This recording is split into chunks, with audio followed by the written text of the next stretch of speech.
Saudi আরবে বসবাসরত প্রবাসীরা 2026 সাল থেকে দেশটির নির্দিষ্ট অঞ্চলে সম্পত্তি কিনতে পারবেন। সৌদি সরকার সম্প্রতি এ সংক্রান্ত একটি নতুন আইন পাশ করেছে। এর আওতায় বিদেশি ব্যক্তি ও কোম্পানিগুলোকে সৌদি নির্দিষ্ট এলাকায় সম্পত্তি কেনার অনুমতি দিচ্ছে।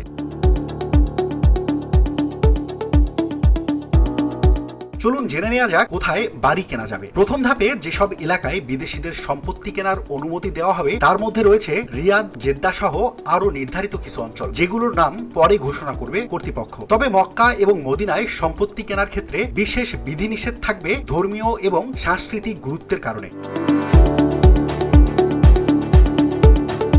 এসব অঞ্চলে বাড়ি কিনতে হলে বিশেষ অনুমোদন লাগবে। আইন কবে থেকে কার্যকর হবে? এই আইন 2026 সালের জানুয়ারি থেকে কার্যকর হবে। এর আগে সৌদি সরকার ইস্তিতা নামে একটি পরামর্শমূলক ওয়েবসাইটে 180 দিনের মধ্যে পূর্ণাঙ্গ নিয়ম কানুন ও অনুমোদিত এলাকার তালিকা প্রকাশ করবে, যেখানে জনমত গ্রহণ করা হবে।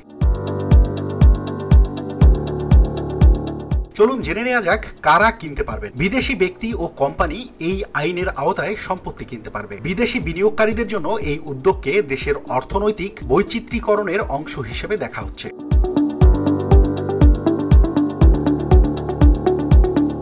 কেন এমন সিদ্ধান্ত নিয়েছে সৌদি সরকার? সৌদি আরবের ভিশন 2030-এর এক বিশেষ অংশ এই পদক্ষেপ। এর মাধ্যমে দেশটি বিদেশি বিনিয়োগকারীদের আকর্ষণ, আবাসন ও বাণিজ্যিক ভবনের যোগান বাড়ানো, রিয়াদ, জেদ্দা ও নিয়মের মতো প্রকল্পগুলোকে সহযোগিতা দেয়া এবং সৌদি নাগরিকদের স্বার্থ সংরক্ষণের পাশাপাশি বিদেশিদের জন্য বিনিয়োগ সহজ করা লক্ষ্য পূরণ করতে চায় সরকার।